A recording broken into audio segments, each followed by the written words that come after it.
اعوذ باللہ من الشیطان الرجیم بسم اللہ الرحمن الرحیم۔ سورہ توبہ میں ابھی یہی منافقین کا بیان چل رہا ہے،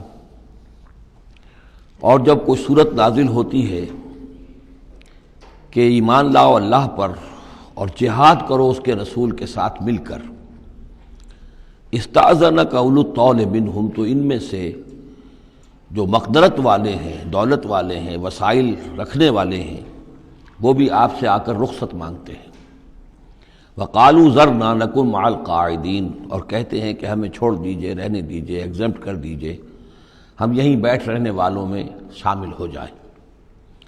رضوا بان یکونوا مع الخوالف، وہ اس پر راضی ہو گئے کہ پیچھے رہنے والی عورتوں میں شامل کر دیے جائیں، یعنی جنگ کرنا مردوں کا کام ہے، اور خواتین کو چونکہ پیچھے بچے اور خواتین ظاہر بات ہے کہ گھروں میں رہ جانے والے تھے، تو انہوں نے اپنے لیے یہ مقام پسند کیا، یہ ایک طرح کا ان پر طنز ہے۔ رضوا بان یکونوا مع الخوالف وطبع علی قلوبہم فہم لا یفقہون، تو ان کے دلوں پر مہر کر دی گئی اور اب وہ سمجھ نہیں سکتے۔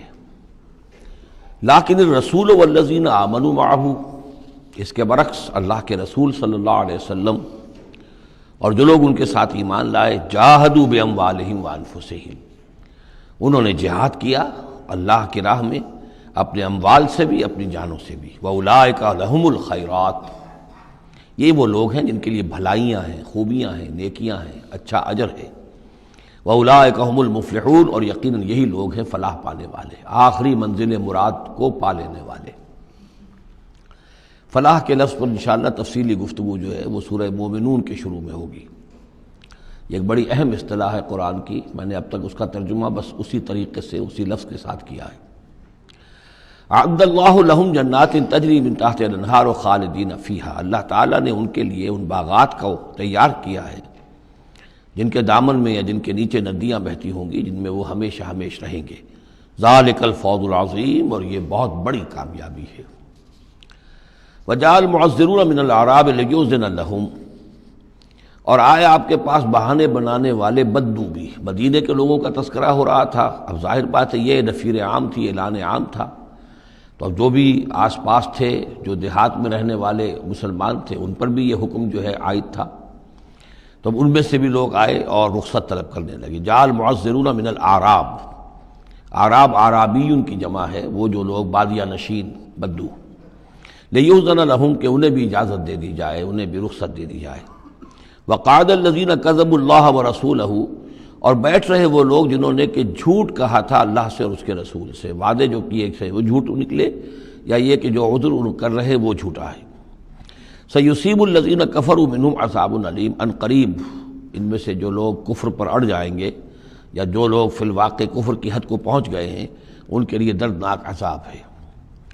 لیس علی الضعفاء، کمزوروں کا معاملہ یہ نہیں ہے، ان پر کوئی ذمہ داری نہیں ہے، کوئی ملامت نہیں ہے، ضعیف ہوں، ولا علی المرضى، نہ ہی بیماروں پر، ولا علی الذین لا یجدون ما ينفقون، نہ ہی ان پر کہ جن کے پاس کچھ خرچ کرنے کے لیے نہیں ہے۔ آخر اتنا لمبا سفر کرنا ہے، تبوک تک جانا ہے، کوئی سواری چاہیے، 4 آدمیوں پر ایک اونٹ ہو، کچھ تو ہو، کہیں تو کچھ نہ کچھ تو ان کو سہارا ملے، ان کے پاس سامان نہیں ہے، پیسہ نہیں ہے۔ لا یجدون ما ينفقون، تو جو لوگ اپنے پاس کوئی اس کی مقدرت نہیں رکھتے اور ساز و سامان نہیں رکھتے، تو ان پر حرج نہیں ہے۔ لیس علی الضعفاء حرج، یہ لیسا کے بعد جو ہے حرج یہاں آیا ہے، ان پر کوئی گناہ نہیں ہے، کوئی الزام نہیں ہے، کوئی ملامت نہیں ہے۔ اذا نصحوا للہ ورسولہ، جب کہ وہ اللہ اور اس کے رسول کے ساتھ مخلص ہوں، دل میں اخلاص ہے، لیکن یہ کہ مجبوری فی الواقع ہے، کوئی ضعیف ہے، بہت بوڑھا ہے، کوئی بیمار ہے، کوئی بالکل یعنی بغیر کسی وسائل کے ہے۔ ما علی المحسنین من سبیل، ایسے جو محسن لوگ ہیں، جو جن کا دین جو ہے وہ یعنی درجہ احسان کو پہنچا ہوا ہو، ان کے لیے کوئی ملامت نہیں، ان کے اوپر کوئی گرفت نہیں۔ واللہ غفور الرحیم، اور اللہ غفور الرحیم ہے۔ ولا علی الذین اذا ما اتوک لتحملہم، اور نہ ہی ان پر کوئی الزام ہے یا ان پر کوئی گناہ ہے کہ جو آئے آپ کے پاس، جب آئے کہ آپ ان کے لیے سواری کا انتظام کر دیں، لتحملہم، قلتا، تو اے نبی آپ نے فرمایا، لا اجد ما احملکم علیہ، نہیں میرے پاس بھی کوئی سواری کا بندوبست نہیں ہے، میں نہیں پاتا کوئی چیز جس پر کہ آپ کو سوار کر سکوں۔ تولوا تو مجبوراً وہ لوٹ گئے، وَأَعْيُنُهُمْ تَفِيضُ مِنَ الدَّمْعِ اور ان کے آنکھوں سے آنسو جاری تھے، حزناً اس حزن کی وجہ سے، اس رنج اور غم کی وجہ سے، اللہ یجدوا ما ينفقون کہ ان کے پاس نہیں ہے جسے وہ خود خرچ کر سکیں اور اپنے لیے کسی سواری کا بندوبست کر سکیں۔ ایک طرف یہ جذبہ ہے، چاہتے ہیں، جانا چاہتے ہیں، لیکن مجبوری ہے، اس مجبوری کی بنا پر بھی اگر وہ رک رہے ہیں تو ان کو صدمہ ہے، افسوس ہے، رو رہے ہیں۔ دوسری طرف وہ ہیں جو اولو طول ہیں، ان کے پاس سب کچھ موجود ہے، وسائل و ذرائع ہیں، لیکن جانے کو تیار نہیں۔ انما السبیل علی الذین یستأذنونک وہم اغنیاء، ملامت اور الزام تو ان لوگوں پر ہے کہ جو آپ سے رخصت مانگتے ہیں جبکہ وہ غنی ہیں، مالدار ہیں۔ رضوا بأن یکونوا مع الخوالف، وہ راضی ہو گئے اس پر کہ وہ پیچھے رہنے والی خواتین ہی کے ساتھ ہو جائیں۔ وطبع اللہ علی قلوبہم، اللہ نے ان کے دلوں پر مہر کر دی، فہم لا یعلمون، اور اب وہ صحیح علم سے بے بہرہ ہو چکے ہیں۔ یعتذرون الیکم اذا رجعتم الیہم، اب یعتذرون چونکہ یہ فعل مضارع ہے تو یہ بھی ہو سکتا ہے کہ کر رہے ہیں، ترجمہ ہو کہ وہ اب بہانے بنا رہے ہیں یا عذر پیش کر رہے ہیں، اور یہ بھی کہ کریں گے۔ تو اس اعتبار سے یہ آیات یہ بھی ممکن ہے کہ اثناء سفر میں، واپسی کا جو سفر ہے تبوک سے، اس میں نازل ہوئی ہوں، اور یہاں پھر ہم مستقبل کے حوالے سے اس کا ترجمہ کریں گے، اور یہ بھی ہو سکتا ہے کہ مدینے واپس تشریف لانے کے بعد یہ آیات نازل ہوئی ہوں، تو اب حال میں اس کا ترجمہ ہوگا۔ بہانے بنائیں گے وہ لوگ کہ جن کی طرف کہ تم جاؤ گے لوٹ کر، یا بہانے بنا رہے ہیں تمہارے پاس آ کر وہ لوگ کہ جن کے پاس تم آ گئے ہو لوٹ کر، یہ دونوں ترجمے ممکن ہیں۔ قل لا تعتذروا، کہہ دیجئے یا کہہ دیجئے گا کہ اب بہانے مت بناؤ، کوئی عذر مت تراشو، کوئی لیم ایکسکیوزز پیش نہ کرو، لن نؤمن لکم، اب ہم تمہاری بات نہیں مانیں گے۔ قد نبأنا اللہ من اخبارکم، اللہ تعالیٰ نے ہمیں تمہاری خبروں سے پورے طور پر مطلع کر دیا ہے۔ پہلے تو معاملہ یہ تھا تبوک پر جانے سے قبل حضور کا معاملہ کہ وہ اپنی شرافت اور اپنی مروت کے اندر جس نے آ کر جو بات کہی تسلیم کر لی۔